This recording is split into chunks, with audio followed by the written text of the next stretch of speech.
ਲੜੀਵਾਰ ਕਥਾ ਮਹਾਰਾਜ ਜੀ ਦੇ ਪਵਿੱਤਰ ਸਰੂਪ ਦੀ ਆਪ ਜੀ ਸਰਵਣ ਕਰ ਰਹੇ। ਰਾਗ ਸੋਹੀ ਦੀਆਂ ਅਸ਼ਟਪਦੀਆਂ ਪ੍ਰਾਰੰਭ ਹੋ ਰਹੀਆਂ ਹਨ। ਪਹਿਲੇ ਪਾਤਸ਼ਾਹ ਜਗਤ ਗੁਰੂ ਸ੍ਰੀ ਗੁਰੂ ਨਾਨਕ ਦੇਵ ਸਾਹਿਬ ਜੀ ਦੇ ਪਾਵਨ ਸ਼ਬਦ ਪ੍ਰਾਰੰਭ ਹੋ ਰਹੇ ਨੇ। 750 ਅੰਗ ਤੇ ਸਰਵਣ ਕਰੀਏ। ਆਖੀਏ ਜੀ ਸਤਨਾਮ ਸ਼੍ਰੀ ਵਾਹਿਗੁਰੂ ਸਾਹਿਬ ਜੀ। ਰਾਗ ਸੋਹੀ ਅਸ਼ਟਪਦੀਆ ਮਹੱਲਾ ਪਹਿਲਾ। ਘਰ ਪਹਿਲਾ। ਇਕ ਓੰਕਾਰ ਸਤਿਗੁਰ ਪ੍ਰਸਾਦ। ਰਾਗ ਸੋਹੀ ਹੈ। ਸੋਹੀ ਰਾਗ ਦੀਆਂ ਅਸ਼ਟਪਦੀਆਂ ਪਹਿਲੇ ਪਾਤਸ਼ਾਹ ਧੰਨ ਗੁਰੂ ਨਾਨਕ ਦੇਵ ਸਾਹਿਬ ਜੀ ਦੀਆਂ ਉਚਾਰਨ ਕੀਤੀਆਂ ਹੋਈਆਂ ਹਨ। ਪਹਿਲੇ ਘਰ ਸੁਰ ਤਾਲ ਵਿੱਚ ਇਹਨਾਂ ਪਵਿੱਤਰ ਅਸ਼ਟਪਦੀਆਂ ਨੂੰ ਗਾਇਨ ਕਰਨਾ ਹੈ। ਮੰਗਲਾਚਰਨ ਕਰਦੇ ਨੇ ਇੱਕ ਅਦੁੱਤੀ ਅਕਾਲ ਪੁਰਖ ਪਰਮੇਸ਼ਵਰ ਓੰਕਾਰ, ਜੋ ਸਾਰਿਆਂ ਵਿੱਚ ਵਿਆਪਕ ਔਰ ਸਰਬ ਦਾ ਪ੍ਰਕਾਸ਼ਕ ਹੈ। ਸਤਿਗੁਰ ਪ੍ਰਸਾਦ। ਸਤਿਗੁਰ ਪ੍ਰਸਾਦ। ਸਤਿਗੁਰਾਂ ਦੀ ਕਿਰਪਾ ਦੁਆਰਾ ਤਿਸ ਪਰਮੇਸ਼ਰ ਦੇ ਸਰੂਪ ਦੀ ਪ੍ਰਾਪਤੀ ਹੁੰਦੀ ਹੈ। ਧੰਨ ਗੁਰੂ ਨਾਨਕ ਦੇਵ ਸਾਹਿਬ ਜੀ ਮਹਾਰਾਜ ਇਹ ਸ਼ਬਦ ਪਹਿਲੇ ਘਰ ਸੁਰ ਤਾਲ ਵਿੱਚ ਗਾਇਨ ਕਰਨ ਦਾ ਹੁਕਮ ਕਰਦੇ ਨੇ। ਸ਼ਬਦ ਦੀ ਆਰੰਭਤਾ ਕਰਦੇ ਹਨ। ਸਭ ਆਵਗਣ ਮੈਂ ਗੁਣ ਨਹੀਂ ਕੋਈ। ਹੇ ਪ੍ਰਭੂ, ਮੇਰੇ ਵਿੱਚ ਸਭ ਅਵਗਣ ਹੀ ਅਵਗਣ ਨੇ। ਮੈਂ ਅਵਗਣਾਂ ਦਾ ਭਰਿਆ ਹੋਇਆ। ਮੇਰੇ ਵਿੱਚ ਨਾ ਦਇਆ ਹੈ, ਨਾ ਖਿਮਾ ਹੈ, ਨਾ ਸਤ ਹੈ, ਨਾ ਸੰਤੋਖ ਹੈ। ਨਿਗਾਹ ਮਾਰਾਂ ਅੰਦਰ ਤੇ ਕਾਮ ਦਿਸਦਾ, ਕ੍ਰੋਧ ਦਿਸਦਾ, ਲੋਭ ਦਿਸਦਾ, ਹੰਕਾਰ ਦਿਸਦਾ, ਮਾਣ ਦਿਸਦਾ, ਈਰਖਾ ਦਿਸਦੀ ਹੈ, ਬਖੀਲੀ ਦਿਸਦੀ ਹੈ। ਹੇ ਪ੍ਰਭੂ, ਮੇਰੇ ਚ ਸਭ ਔਗਣ ਹੀ ਔਗਣ ਹਨ। ਇਹ ਅਸੀਂ ਆਪਣੇ ਵੱਲੋਂ ਬੇਨਤੀ ਕਰਨੀ। ਹੇ ਰੱਬ ਜੀ, ਮੇਰੇ ਵਿੱਚ ਸਭ ਅਵਗਣ ਹੀ ਅਵਗਣ ਨੇ, ਗੁਣ ਇੱਕ ਵੀ ਨਹੀਂ ਹੈ। ਗੁਣ ਨਹੀਂ ਕੋਈ, ਗੁਣ ਕੋਈ ਵੀ ਨਹੀਂ ਮਹਾਰਾਜ, ਔਗਣਾਂ ਦੇ ਭਰੇ ਹੋਏ। ਔਰ ਕਿਤਨੇ ਔਗਣ ਨੇ, ਸਾਹਿਬ ਕਹਿੰਦੇ ਜਿੰਨਾ ਸਮੁੰਦਰ ਚ ਪਾਣੀ। ਜੇਤਾ ਸਮੁੰਦ ਸਾਗਰ ਨੀਰ ਭਰਿਆ, ਤੇ ਔਗਣ ਹਮਾਰੇ। ਇੰਨੇ ਔਗਣ ਨੇ ਮਹਾਰਾਜ ਸਾਡੇ। ਪਰ ਮੈਂ ਇਹ ਜਾਣਦਾ ਹਾਂ ਕਿ ਤੁਸੀਂ ਕੈਸੇ ਦਿਆਲੂ ਹੋ, ਦਇਆ ਕਰਨ ਵਾਲੇ ਹੋ। ਜਦੋਂ ਤਰਸ ਕਰਦੇ ਹੋ ਤੇ ਫਿਰ ਡੁੱਬਦੇ ਪੱਥਰਾਂ ਨੂੰ ਵੀ ਤਾਰਦਿਆਂ ਦੇਰੀ ਨਹੀਂ ਲਾਉਂਦੇ। ਮੇਰੇ 'ਚ ਕੋਈ ਗੁਣ ਨਹੀਂ ਹੈ। ਹੇ ਪ੍ਰਭੂ, ਮੈਂ ਔਗਣਾਂ ਦਾ ਭਰਿਆ ਹੋਇਆ ਤੇ ਔਗਣ ਇਕੱਤਰ ਕਰਦਾ। ਜਿੱਥੋਂ ਔਗਣ ਮਿਲਣ ਉੱਥੋਂ ਲੈ ਲੈਣਾ, ਗੁਣਾਂ ਨੂੰ ਤਿਆਗ ਦਿੰਦਾ। ਹਾਲਾਂਕਿ ਚਾਹੀਦਾ ਜਿੱਥੋਂ ਗੁਣ ਮਿਲੇ ਗੁਣ ਗ੍ਰਹਿਣ ਕਰ ਲਓ, ਔਗਣ ਛੱਡਦੇ ਚਲੇ ਜਾਓ। ਸਾਡੀ ਦ੍ਰਿਸ਼ਟੀ ਵਿੱਚ ਇਹੋ ਜਿਹੀ ਪਰਮੇਸ਼ਰ ਨੇ ਦੀ ਮਾਇਆ ਨੇ ਖੇਡ ਵਰਤਾਈ ਹੋਈ ਹੈ ਵੀ ਸਾਨੂੰ ਗੁਣ ਦਿਸਦਾ ਹੀ ਨਹੀਂ, ਔਗਣ ਹੀ ਦਿਸਦਾ। ਸਾਡੀ ਸੁਰਤ ਵਿੱਚ ਕਿਉਂਕਿ ਔਗਣ ਨੇ, ਜਿਹੋ ਜਿਹੀ ਸੁਰਤ ਹੁੰਦੀ ਹੈ ਉੱਦਾਂ ਦੀ ਬਿਰਤੀ ਨੂੰ, ਉੱਦਾਂ ਦੀ ਚੀਜ਼ਾਂ ਨੂੰ ਗ੍ਰਹਿਣ ਕਰਦੀ। ਜਿਵੇਂ ਚੁੰਬਕ ਲੋਹੇ ਨੂੰ ਖਿੱਚਦੀ ਹੈ ਨਾ, ਏਦਾਂ ਔਗਣਾ ਭਰੀ ਸੁਰਤ ਔਗਣਾ ਨੂੰ ਹੀ ਖਿੱਚਦੀ ਹੈ, ਗੁਣ ਦਿਸਦਾ ਹੀ ਨਹੀਂ ਹੈ।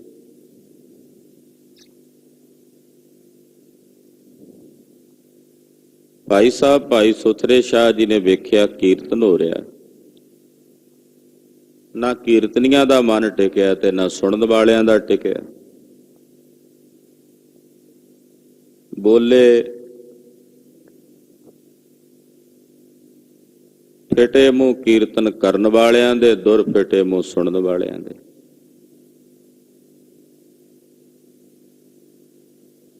कह के चले गए। महीना डेढ़ महीना मुड़ के नहीं दिसे भी गए किधर। कीर्तनीए भी सोचते रहे ते जिहड़ी संगत बैठी सी वो भी सोचती रही भी जदों आएगा कलगीधर कोल शिकायत करांगे सुथरे दी।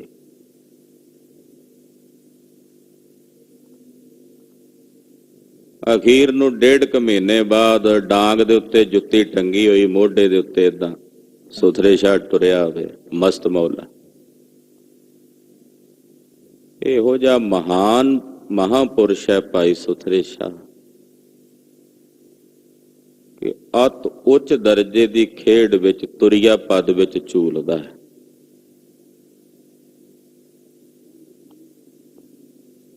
ये बख्शिश है गुरु की। छेवें पातशाह दे हत्थां विच पलिया है गुरमुख।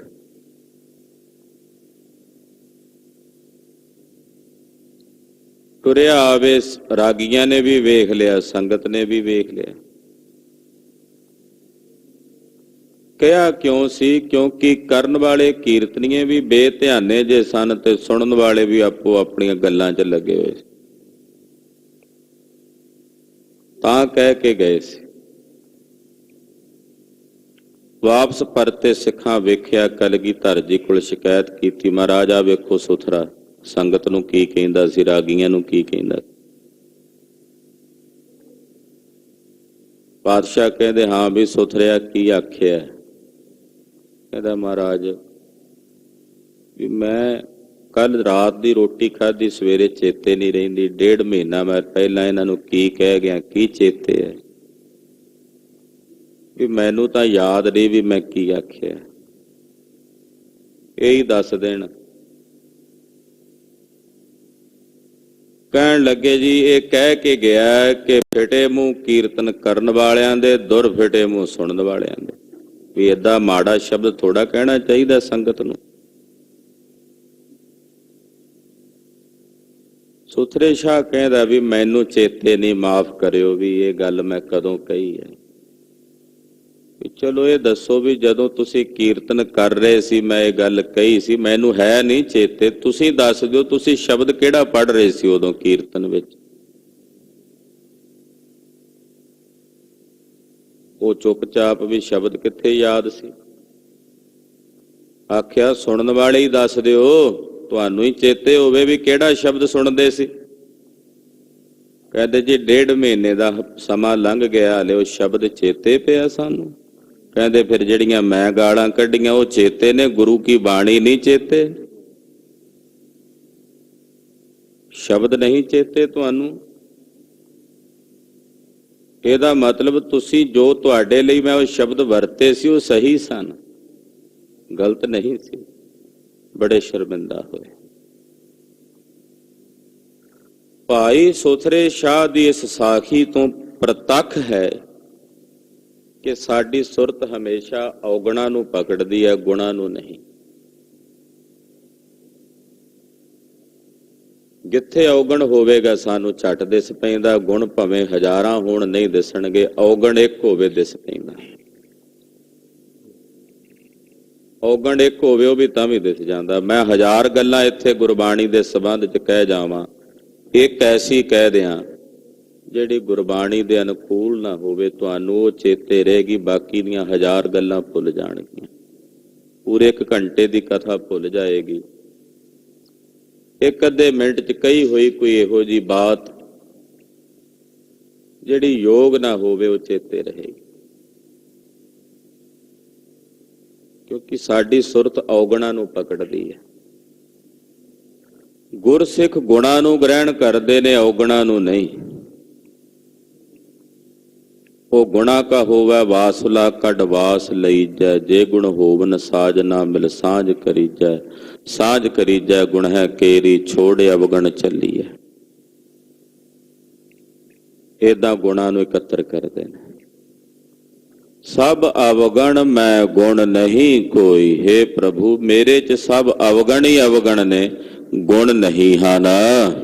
ਕਿਉ ਕਰ ਕੰਤ ਮਿਲਾਵਾ ਹੋਈ। ਇੱਕ ਪਾਸੇ ਮੈਂ ਔਗਣਾਂ ਦੀ ਭਰੀ ਹੋਈ, ਉਧਰ ਪ੍ਰਮਾਤਮਾ ਗੁਣਾਂ ਦਾ ਮਾਲਕ, ਉਹ ਗੁਣਾਂ ਨਾਲ ਭਰਿਆ ਹੋਇਆ, ਤੇ ਗੁਣਾਂ ਨਾਲ ਭਰੇ ਹੋਏ ਦਾ ਮੇਲ ਮੇਰੇ ਵਰਗੀ ਔਗਣਾਂ ਨਾਲ ਭਰੀ ਜੀਵ ਰੂਪੀ ਇਸਤਰੀ ਨਾਲ ਕਿਵੇਂ ਹੋਵੇ? ਮੈਂ ਹੁਣ ਕਿਵੇਂ ਕਰਕੇ ਉਸ ਕੰਤ ਦੇ ਨਾਲ, ਉਸ ਪਤੀ ਨਾਲ ਮੇਰਾ ਮਿਲਾਪ ਕਿਵੇਂ ਹੋਵੇ? ਨਾ ਮੈਂ ਰੂਪ ਨਾ ਬੰਕੇ ਨੈਣਾ। ਨਾ ਤਾਂ ਮੇਰਾ ਰੂਪ ਸੋਹਣਾ ਹੈ ਤੇ ਨਾ ਹੀ ਮੇਰੀਆਂ ਅੱਖਾਂ ਸੋਹਣੀਆਂ ਨੇ। ਬੰਕੇ ਨੈਣਾ, ਬੰਕੇ ਮਤਲਬ ਸੁੰਦਰ ਅੱਖਾਂ ਵੀ ਨਹੀਂ ਤੇ ਰੂਪ ਵੀ ਸੁੰਦਰ ਨਹੀਂ। ਇੱਥੇ ਕਿਹੜੇ ਰੂਪ ਤੇ ਕਿਹੜੀਆਂ ਅੱਖਾਂ ਦੀ ਗੱਲ ਹੋ ਰਹੀ ਹੈ? ਨਾ ਮੇਰੇ ਹਿਰਦੇ 'ਚ ਸਫਾਈ ਰੂਪੀ ਰੂਪ ਹੈ, ਹਿਰਦਾ ਮੈਲਾ ਹੈ, ਸਫਾਈ ਰੂਪੀ ਰੂਪ ਨਹੀਂ ਹੈ। ਤੇ ਨਾ ਹੀ ਸ਼ਾਸਤਰਾਂ ਦੇ, ਧਰਮ ਗ੍ਰੰਥਾਂ ਦੇ, ਗਿਆਨ ਦੇ ਮੇਰੇ ਕੋਲ ਨੇਤਰ ਹਨ, ਅੱਖਾਂ ਵੀ ਨਹੀਂ ਹਨ ਸੁੰਦਰ। ਨਾ ਬੰਕੇ ਨੈਣਾ, ਨਾ ਮੈਨੂੰ ਸ਼ਾਸਤਰਾਂ ਦਾ ਕੋਈ ਗਿਆਨ ਹੈ, ਸ਼ਾਸਤਰਾਂ ਦੇ ਗਿਆਨ ਤੋਂ ਵਿਹੂਣਾ, ਨੇਤਰਾਂ ਤੋਂ ਬਿਨਾਂ ਹਾਂ। ਨਾ ਕੁਲ ਢੰਗ ਨਾ ਮੀਠੇ ਬੈਣਾ। ਨਾ ਮੇਰੀ ਕੋਈ ਕੁੱਲ ਦਾ ਕੋਈ ਢੰਗ ਹੈ ਕਿ ਮੇਰੇ ਕੋਲ ਸ਼ੁਭ ਗੁਣਾਂ ਦੀ ਕੋਈ ਕੁੱਲ ਹੋਵੇ, ਤੇ ਨਾ ਮੇਰੇ ਬੋਲ ਮਿੱਠੇ ਨੇ।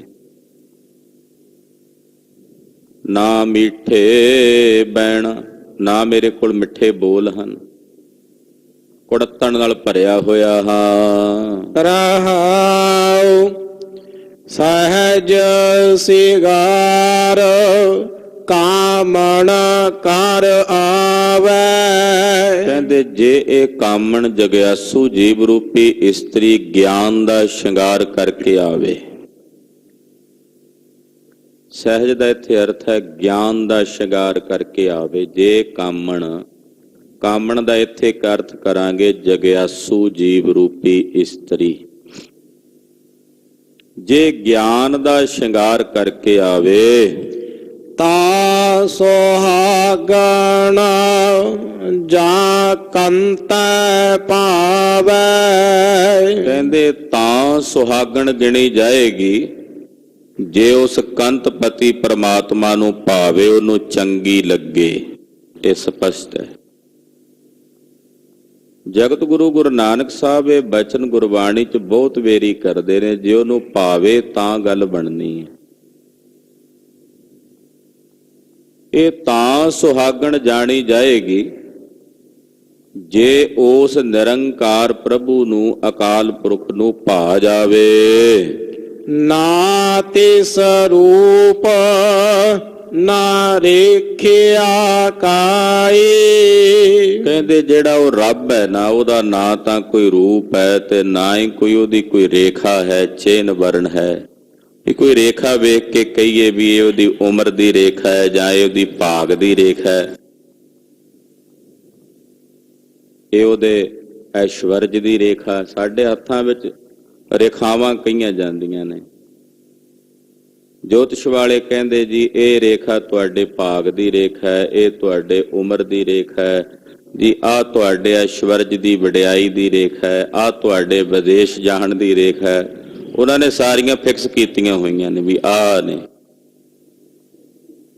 ਪਰ ਮੇਰੇ ਵਾਹਿਗੁਰੂ ਪਾਰ ਬ੍ਰਹਮ ਪਰਮੇਸ਼ਰ ਦੀ ਕੋਈ ਰੇਖਾ ਨਹੀਂ ਹੈ, ਨਾ ਉਹਦਾ ਰੂਪ ਹੈ ਤੇ ਨਾ ਹੀ ਉਹਦਾ ਕੋਈ ਚਿੰਨ ਵਰਨ, ਕੋਈ ਕਾਈ ਦਾ ਮਤਲਬ ਕੁਝ ਵੀ ਉਹਦੀ ਕੋਈ ਰੇਖਿਆ ਦਾ ਭਾਵ ਰੇਖਾ ਨਹੀਂ ਹੈ। ਅੰਤ ਨਾ ਸਾਹਿਬ ਸਿਮਰਿਆ ਜਾਏ। ਸਾਰੀ ਜ਼ਿੰਦਗੀ ਰੱਬ ਨੂੰ ਯਾਦ ਨਹੀਂ ਕੀਤਾ। ਜੇ ਸਾਰੀ ਜ਼ਿੰਦਗੀ ਉਹਦੇ ਤੋਂ ਵਿਛੜ ਕੇ ਰਹੇ ਆ, ਜੇ ਸਾਰੀ ਜ਼ਿੰਦਗੀ ਮਾੜੇ ਭੈੜੇ ਕਰਮਾਂ ਵਿੱਚ ਰਹੇ ਆ, ਤੇ ਜੇ ਕੋਈ ਆਖੇ ਵੀ ਅੰਤਲੇ ਸਮੇਂ ਉਹਦਾ ਸਿਮਰਨ ਕਰ ਲਾਂਗੇ, ਤੇ ਕਹਿੰਦੇ ਫਿਰ ਅੰਤਲੇ ਸਮੇਂ ਵੀ ਉਹ ਸਿਮਰਨ ਵਿੱਚ ਨਹੀਂ ਆਉਂਦਾ। ਜੇ ਸਾਰੀ ਜ਼ਿੰਦਗੀ ਚੇਤੇ ਨਹੀਂ ਆਇਆ ਤੇ ਅੰਤਲੇ ਸਮੇਂ ਉਹਨੇ ਕਿੱਥੇ ਚੇਤੇ ਆ ਜਾਣਾ। ਫਿਰ ਅੰਤਲੇ ਸਮੇਂ ਉਹੀ ਕੁਝ ਯਾਦ ਆਉਂਦਾ ਜੋ ਸਾਰੀ ਜ਼ਿੰਦਗੀ 'ਚ ਯਾਦ ਰਿਹਾ ਹੋਵੇ। ਗਰੀਬ ਨਵਾਜ ਸਾਹਿਬ ਸੱਚੇ ਪਾਤਸ਼ਾਹ ਜੀ ਕਹਿੰਦੇ ਅੰਤ ਨਾ ਸਾਹਿਬ ਸਿਮਰਿਆ ਜਾਏ। ਅੰਤਲੇ ਸਮੇਂ ਫਿਰ ਉਸ ਸਾਹਿਬ ਦਾ ਸਿਮਰਨ ਨਹੀਂ ਹੋ ਸਕਦਾ। ਜੇ ਸਾਰਾ ਜੀਵਨ ਪਰਮੇਸ਼ਰ ਦਾ ਭਜਨ ਨਹੀਂ ਕੀਤਾ, ਮਾੜੇ ਭੈੜੇ ਕਰਮਾਂ ਵਿੱਚ ਪ੍ਰਵਿਰਤ ਰਿਹਾ, ਤੇ ਫਿਰ ਗੁਰਦੇਵ ਕਹਿੰਦੇ ਅੰਤ ਵੇਲੇ ਵੀ ਉਸਨੇ ਯਾਦ ਨਹੀਂ ਆਉਣਾ। ਸੁਰਤ ਮਤ ਨਾਹੀ ਚਤੁਰਾਈ। ਹੇ ਵਾਹਿਗੁਰੂ, ਨਾ ਤਾਂ ਮੇਰੇ ਕੋਲ ਚੰਗੀ ਸੁਰਤ ਹੈ, ਨਾ ਮੇਰੇ ਕੋਲ ਕੋਈ ਸਿਆਣਪ ਦੀ ਮੱਤ ਹੈ, ਨਾ ਮੈਂ ਕੋਈ ਸੰਸਾਰ ਦੇ ਕੰਮਾਂ ਕਾਰਾਂ ਨੂੰ ਕਰਨ ਵਿੱਚ ਚਤੁਰਾਈ ਰੱਖਦਾ। ਮੇਰੇ 'ਚ ਕੁਝ ਵੀ ਨਹੀਂ, ਨਾ ਚਤੁਰਾਈ ਹੈ, ਨਾ ਮੱਤ ਹੈ, ਨਾ ਸੁਰਤ ਹੈ। ਹਾਂਜੀ। ਕਰ ਕਿਰਪਾ ਪ੍ਰਭ ਲਾਵਹੁ ਪਾਈ। ਇਹ ਮੇਰੇ ਪ੍ਰਭੂ ਜੀ, ਤੁਸੀਂ ਮੇਰੇ ਤੇ ਕਿਰਪਾ ਕਰੋ। ਮੈਂ ਨਹੀਂ ਕੁਝ ਜਾਣਦਾ, ਨਾ ਮੇਰੇ ਕੋਲ ਸੁਰਤ ਹੈ, ਨਾ ਮੱਤ ਹੈ, ਨਾ ਚਤੁਰਾਈ ਹੈ। ਕਿਰਪਾ ਕਰੋ ਮਹਾਰਾਜ ਪ੍ਰਭੂ ਜੀ, ਤੁਸੀਂ ਮੈਨੂੰ ਆਪਣੇ ਪਾਈ ਦਾ ਮਤਲਬ ਚਰਨੀ ਲਾ ਲਓ। ਕਰ ਕਿਰਪਾ ਪ੍ਰਭ ਲਾਵੋ ਪਾਈ। ਮਹਾਰਾਜ ਆਪਣੇ ਚਰਨਾਂ ਨਾਲ ਕਿਰਪਾ ਕਰਕੇ ਲਾ ਲਵੋ, ਜੋੜ ਲਵੋ। ਆਪਣੇ ਚਰਨਾਂ ਦਾ ਆਸਰਾ ਮੈਨੂੰ ਬਖਸ਼ ਦਿਓ। ਮੈਂ ਨਹੀਂ ਕੋਈ ਮੱਤ ਜਾਣਦਾ, ਮੈਂ ਨਹੀਂ ਕੋਈ ਸੰਸਾਰ ਦੇ ਕੰਮਾਂ ਕਾਰਾਂ ਨੂੰ ਕਰਨ ਵਿੱਚ ਚਤੁਰਾਈ ਜਾਣਦਾ। ਮੇਰੇ ਤੇ ਪ੍ਰਭੂ ਜੀ ਆਪਣਾ ਤਰਸ ਕਰਕੇ ਆਪਣੇ ਚਰਨੀ ਲਾ ਲਵੋ। ਖਰੀ ਸਿਆਣੀ ਕੰਤ ਨ ਪਾਣੀ। ਖਰੀ ਸਿਆਣੀ, ਉਦਾਂ ਭਾਵੇਂ ਸੰਸਾਰ ਦੇ ਵਿੱਚ ਕਹਿੰਦੇ ਜੀ ਇਹ ਬੰਦਾ ਬੜਾ ਸਿਆਣਾ ਹੈ ਜੀ, ਸਭ ਬੜੇ ਕੰਮਕਾਰ ਕਰਨੇ ਜਾਣਦਾ, ਗੱਲਬਾਤ ਦਾ ਪਤਾ, ਇਹਨੂੰ ਪੜੇ ਪੰਚਾਇਤਾਂ 'ਚ ਬਹਿਣ ਦਾ ਪਤਾ, ਇਸ ਗੱਲ ਬੜੀ ਸਿਆਣੀ ਕਰਦਾ। ਪਾਤਸ਼ਾਹ ਕਹਿੰਦੇ ਦੁਨੀਆ ਦੀ ਦ੍ਰਿਸ਼ਟੀ ਵਿੱਚ ਇਹ ਭਾਵੇਂ ਬੜੀ ਖਰੀ ਸਿਆਣੀ ਹੋਵੇ, ਪਰ ਉਸ ਕੰਤ ਨੂੰ ਨਹੀਂ ਪਾਉਂਦੀ, ਪਰਮਾਤਮਾ ਨੂੰ ਨਹੀਂ ਪਾਉਂਦੀ। ਲੋਕ ਆਖਣ ਜੀ ਇਹ ਬੜੀ ਖਰੀ ਸਿਆਣੀ ਸੰਸਾਰ ਦੇ ਵਿੱਚ, ਇਹਨੂੰ ਕੰਮਕਾਰ ਕਰਨ ਦਾ ਬੜਾ ਵੱਲ ਆਉਂਦਾ, ਪਰ ਜ਼ਰੂਰੀ ਨਹੀਂ ਕਿ ਉਹ ਪਰਮੇਸ਼ਰ ਨੂੰ ਵੀ ਭਾਵੇ, ਅਕਾਲ ਪੁਰਖ ਨੂੰ ਵੀ ਚੰਗੀ ਲੱਗੇ, ਕਿਉਂਕਿ ਉਹਨੂੰ ਪਾਉਣ ਵਾਸਤੇ ਉਹਦੀ ਰਜ਼ਾ 'ਚ ਚੱਲਣਾ ਪੈਂਦਾ, ਉਹਦੇ ਹੁਕਮ 'ਚ ਚੱਲਣਾ ਪੈਂਦਾ। ਗੱਲੀ ਬਾਤੀ ਭਾਵੇਂ ਬੜੀ ਖਰੀ ਸਿਆਣੀ ਹੈ, ਪਰ ਉਸ ਕੰਤ ਨੂੰ, ਵਾਹਿਗੁਰੂ ਨੂੰ, ਪਰਮੇਸ਼ਰ ਨੂੰ ਨਹੀਂ ਪਾਉਂਦੀ। ਮਾਇਆ ਲਾਗੇ ਪਰਮ ਭੁਲਾਣੀ। ਕਿਉਂ ਨਹੀਂ ਪਾਉਂਦੀ? ਮਹਾਰਾਜ ਜੀ ਕਹਿੰਦੇ ਕਿਉਂਕਿ ਮਾਇਆ ਦੀ ਬਿਰਤੀ ਵਿੱਚ ਲੱਗੀ ਹੋਈ ਭਰਮ 'ਚ ਭੁੱਲੀ ਫਿਰਦੀ ਹੈ, ਪਰਮਾਤਮਾ ਨੂੰ ਭੁਲਾਈ ਬੈਠੀ ਹੈ।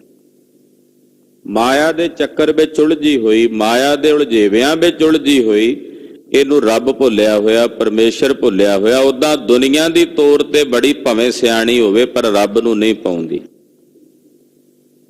ਕਿਉਂਕਿ ਜੇ ਮਾਇਆ ਦੇ ਭਰਮ ਦੇ ਵਿੱਚ ਪਈ ਹੋਈ ਪਰਮੇਸ਼ਰ ਨੂੰ ਹੀ ਭੁਲਾਈ ਬੈਠੀ ਹੈ, ਅਕਾਲ ਪੁਰਖ ਨੂੰ ਹੀ ਭੁਲਾਈ ਬੈਠੀ ਹੈ, ਤਾਂ ਫਿਰ ਉਸ ਪਰਮੇਸ਼ਰ ਨੂੰ ਕਿਵੇਂ ਭਾਵੇ? ਹਉ ਮੈਂ ਜਾਏ ਤਾਂ ਕੰਤ ਸਮਾਏ।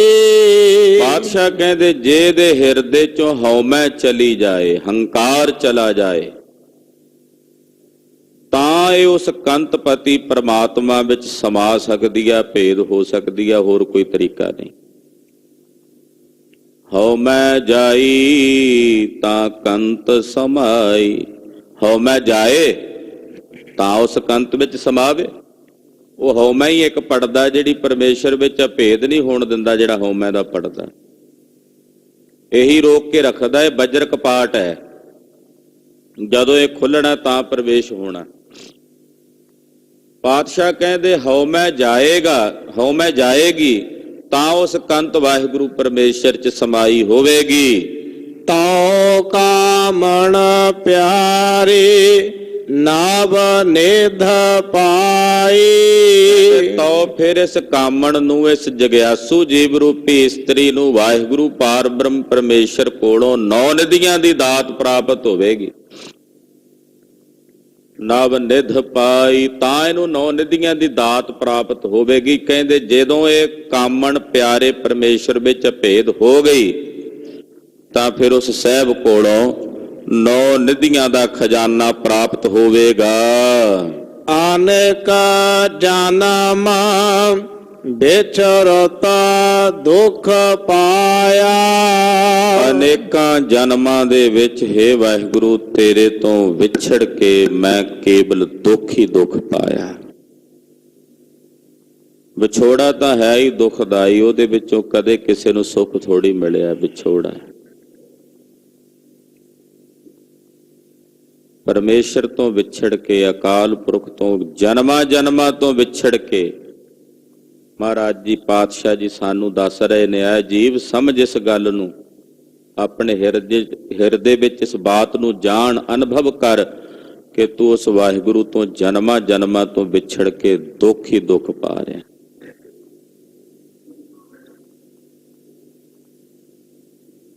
ਦੁੱਖਾਂ ਦੇ ਵਿੱਚ ਹੀ ਜ਼ਿੰਦਗੀ ਬੀਤਦੀ, ਇੱਕ ਸੁੱਖ ਜਾਂਦਾ, ਦੁੱਖ ਆ ਜਾਂਦਾ, ਦੁੱਖ ਜਾਂਦਾ, ਫਿਰ ਸੁੱਖ ਆ ਜਾਂਦਾ, ਬਸ ਇਹੀ ਕੁਝ ਚੱਲ ਰਿਹਾ।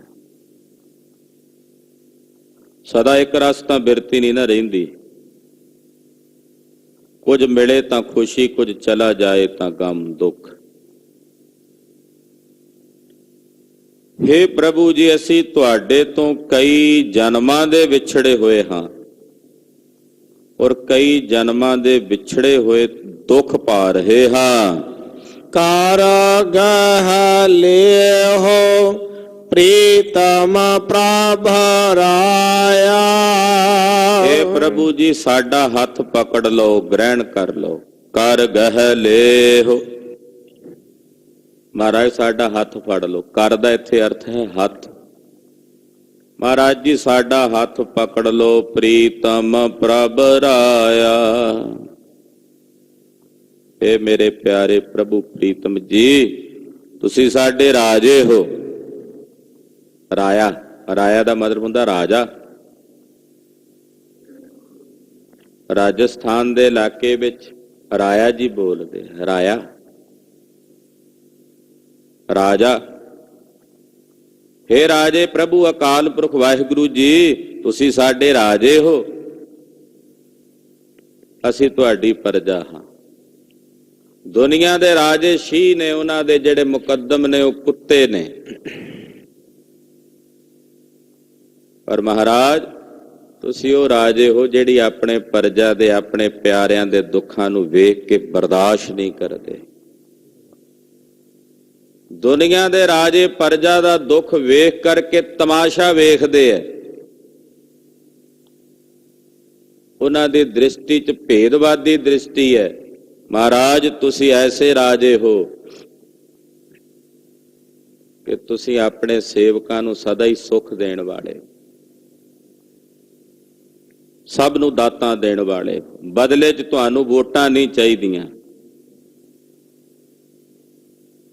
ਐਸੇ ਰਾਜੇ ਹੋ। ਹਾਂਜੀ। ਭਾਣਤ ਨਾਨਕ ਸੋ ਹੈ ਪੀ ਹੋਸੀ। ਧੰਨ ਸ੍ਰੀ ਗੁਰੂ ਨਾਨਕ ਦੇਵ ਸਾਹਿਬ ਸੱਚੇ ਪਾਤਸ਼ਾਹ ਜੀ ਕਹਿੰਦੇ ਹਨ ਕਿ ਉਹ ਸੋ ਅਕਾਲ ਪੁਰਖ ਵਾਹਿਗੁਰੂ ਪਰਮੇਸ਼ਰ ਪਹਿਲਾਂ ਵੀ ਸੀ, ਹੁਣ ਵੀ ਹੈ ਤੇ ਅੱਗੇ ਵੀ ਰਹੇਗਾ। ਹੁਣ ਵੀ ਹੈ, ਪਹਿਲਾਂ ਵੀ ਸੀ ਤੇ ਅੱਗੇ ਵੀ ਹੋਵੇਗਾ। ਉਹ ਸਹੁ, ਸਹੁ ਦਾ ਮਤਲਬ ਪਤੀ ਵਾਹਿਗੁਰੂ ਪਰਮੇਸ਼ਵਰ, ਉਹਦੀ ਹਸਤੀ ਤਿੰਨਾਂ ਕਾਲਾਂ ਵਿੱਚ ਆਦ ਸੱਚ, ਜੁਗਾਦ ਸੱਚ, ਹੈ ਭੀ ਸੱਚ, ਨਾਨਕ ਹੋਸੀ ਭੀ ਸੱਚ। ਉਹ ਪਹਿਲਾਂ ਵੀ ਸੀ, ਹੁਣ ਵੀ ਹੈ ਤੇ ਅੱਗੇ ਵੀ ਰਹੇਗਾ। ਹਾਂਜੀ। ਜੈ ਭਾਵੈ ਪਿਆਰਾ ਤੇਰਾ ਵੇਸੀ। ਜੇ ਉਸ ਪਾਰ ਬ੍ਰਹਮ ਪਰਮੇਸ਼ਰ ਨੂੰ, ਵਾਹਿਗੁਰੂ ਨੂੰ ਭਾਵੇ, ਉਸ ਪਿਆਰੇ ਨੂੰ ਭਾਵੇ, ਤੇ ਫਿਰ ਇਹ ਜੀਵ ਰੂਪੀ ਇਸਤਰੀ ਉਹਦੇ ਵਿੱਚ ਅਭੇਦ ਹੁੰਦੀ ਹੈ, ਜਾਂ ਉਹ ਵਾਹਿਗੁਰੂ ਇਹਨੂੰ ਰਾਵਦਾ, ਉਹ ਇਹਨੂੰ ਆਪਣੇ ਵਿੱਚ ਅਭੇਦ ਕਰਦਾ। ਜਦੋਂ ਇਹ ਜੀਵ ਰੂਪੀ ਇਸਤਰੀ ਉਸ ਵਾਹਿਗੁਰੂ ਨੂੰ ਪਾ ਜਾਵੇ, ਇਹ ਜੀਵ ਰੂਪੀ ਇਸਤਰੀ ਉਸ ਵਾਹਿਗੁਰੂ ਨੂੰ ਤਦੇ ਭਾਵੇਗੀ ਜਦੋਂ ਇਹਦੇ ਅੰਦਰ ਇਹ ਅਵਸਥਾ ਬਣ ਜਾਏ, ਜੋ ਤੁਧ ਭਾਵੈ ਸਾਈ ਭਲੀ ਕਾਰ, ਤੂੰ ਸਦਾ ਸਲਾਮਤ ਨਿਰੰਕਾਰ। ਜੋ ਤੁਧ ਭਾਵੈ ਸਾਈ ਭਲੀ ਕਾਰ, ਜੋ ਵਾਹਿਗੁਰੂ ਨੂੰ ਭਾਵੇ ਉਹ ਭਲਾ। ਗੁਰੂ ਪਾਤਸ਼ਾਹ ਜੀ ਕਿਰਪਾ ਕਰਨ, ਗੁਰਦੇਵ ਦੀ ਪਵਿੱਤਰ ਅਗਾਧ ਬੋਧ ਗੁਰਬਾਣੀ ਸਾਡੇ ਹਿਰਦਿਆਂ ਵਿੱਚ ਵਸ ਜਾਵੇ। ਅਗਾਧ ਬੋਧ ਬਾਣੀ ਨੂੰ ਵਿਚਾਰਦਿਆਂ ਹੋਈਆਂ ਅਨੇਕ ਪ੍ਰਕਾਰ ਦੀਆਂ ਭੁੱਲਾਂ ਦੀ ਖਿਮਾ ਕਰਨੀ, ਅਰਦਾਸ ਕਰਨੀ ਕਿ ਸਤਿਗੁਰੂ ਜੀ ਅੱਗੇ ਵਾਸਤੇ ਸਤਿਬੁੱਧੀ ਤੇ ਸਮਤ ਪ੍ਰਦਾਨ ਕਰਨ। ਤੇਗ ਬਹਾਦਰ ਸਿਮਰਿਆ, ਤੇਗ ਬਹਾਦਰ ਸਿਮਰਿਆ, ਤੇਗ ਬਹਾਦਰ ਸਿਮਰਿਆ, ਤੇਗ ਬਹਾਦਰ ਸਿਮਰਿਆ। ਘਰ ਨੌ ਨਿਦ ਆਵੈ ਧਾਏ, ਘਰ ਨੌ ਨਿਦ ਆਵੈ ਧਾਏ। ਘਰ ਨੌ ਨਿਦ ਆਵੈ ਧਾਏ, ਘਰ ਨੌ ਨਿਦ ਆਵੈ ਧਾਏ। ਘਰ ਨੌ ਨਿਦ ਆਵੈ ਧਾਏ, ਘਰ ਨੌ ਨਿਦ ਆਵੈ ਧਾਏ।